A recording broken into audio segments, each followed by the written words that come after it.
히알루론산 필러라는 걸 많이 쓰게 됩니다. 히알루론산 필러는 녹일 수 있는 주사가 있는 거죠. 주사만 맞아도 쉽게 녹일 수가 있습니다.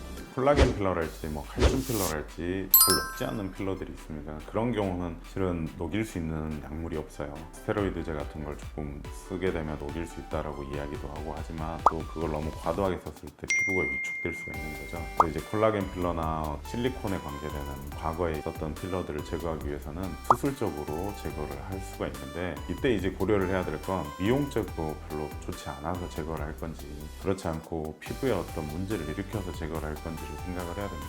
만약에 단순히 미용적인 거라고 하면 실은 수술에 대한 것도 잘 고려를 해보셔야 돼요. 왜냐면 우리가 미용적인 걸 목적으로 수술을 했는데 그 미용적인 목적이 해결도 다 되지 않고 또 다른 부작용이 나타날 수 있기 때문에 그것에 대한 것은 정확하게 인지를 하고 제거를 하셔야 됩니다.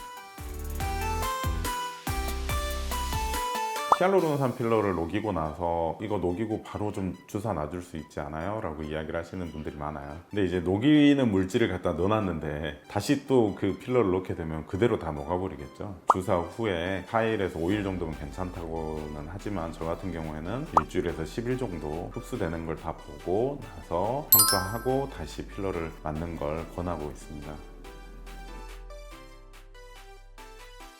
종류에 따라서 가능할 수도 있고 아예 지방 이식을 안 하는 게 좋을 수도 있습니다. 만약에 히알루론산 필러라고 하면 이게 물컹거림이랄지 어떤 나타나는 현상들이 없다라고 했었을 때는 그냥 지방 이식을 하셔도 되는 거고요. 그렇지 않은 경우는 녹이고 하시는 게 좋습니다. 보톡스는 필러하고는 크게 상관은 없어요. 왜냐하면 필러는 채우는 물질이 군 거고 보톡스는 근육을 좀 마비시켜서 근육이 못 움직이게 하는 거기 때문에 필러 맞았는데 나 보톡스를 할 수 있어요? 라고 여쭤보시는 분들이 있지만 그건 항상 가능하다라고 생각하시면 됩니다. 보톡스의 역할은 근육의 신경을 자극시키는 물질이 분비되는 것을 막아주는 거죠. 그래서 제가 인상을 쓰려고 했었을 때 신경 전달 물질이 분비가 돼야지 근육이 수축을 하게 되는데 그게 이제 안 되게 하는 게 보톡스입니다.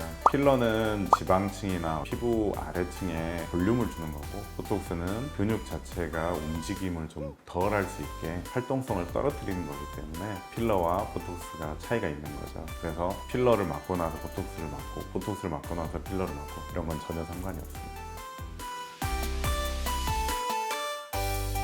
필러 시술을 하고 나서 환자분들께서 나 이거 더 맞을 수 있어요? 라고 이제 상담하러 오시는 분들이 계세요. 그러면 항상 제가 이제 만져보게 됩니다. 그 필러가 이제 어떤 콜라겐 필러인지 아니면 히알루론산 필러인지. 히알루론산 필러의 경우에는 이제 주사 부위를 손으로 만져보고 그 부분이 너무 지나치게 물컹거리는지 그렇지 않고 그냥 어느 정도 적절하게 흡수가 돼 있는지에 따라서 만약에 지나치게 물컹거림이 있다라고 하면 거기에다 이제 다시 또 필러를 놨었을 때 보기 싫은 부어 보이는 그런 모습을 가질 수 있기 때문에 제거를 하는 게 맞고요. 그렇지 않고 적절하게 이제 흡수가 되는 상태라고 하면 그 부분을 굳이 제거하지 않고 필러를 맞으셔도 만족스러운 결과를 가질 수 있습니다.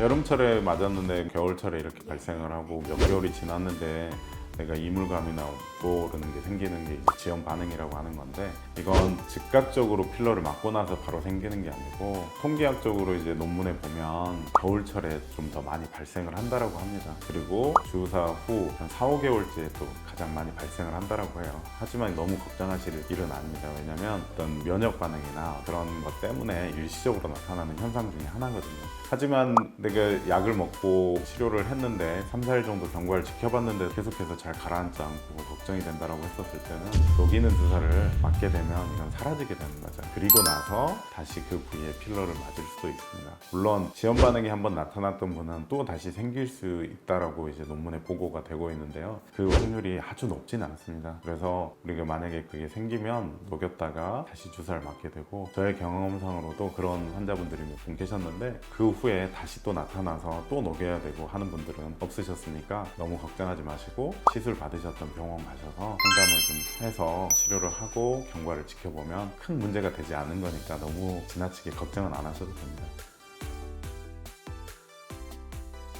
환자분들께서 주사를 하고 나서 오셔가지고 나 이거 조금만 녹여줄 수 있어요? 이 부분만 살짝 녹여줄 수 있어요? 이렇게 이야기하시는 분들이 계세요. 하지만 이 녹이는 주사 약 자체가 물 같은 성분이기 때문에 퍼지게 되죠. 그래서 용량을 조절해서 녹긴 하지만 어떤 특정 부위만 이렇게 녹일 수 있는 주사는 없습니다. 그래서 용량을 조절해서 좀 심한 부위만 살짝 녹여보는데, 물론 그 주위에 있는 필러도 같이 녹여질 수 있다라고 생각을 하시고 그렇게 시술 받는 게 좋습니다.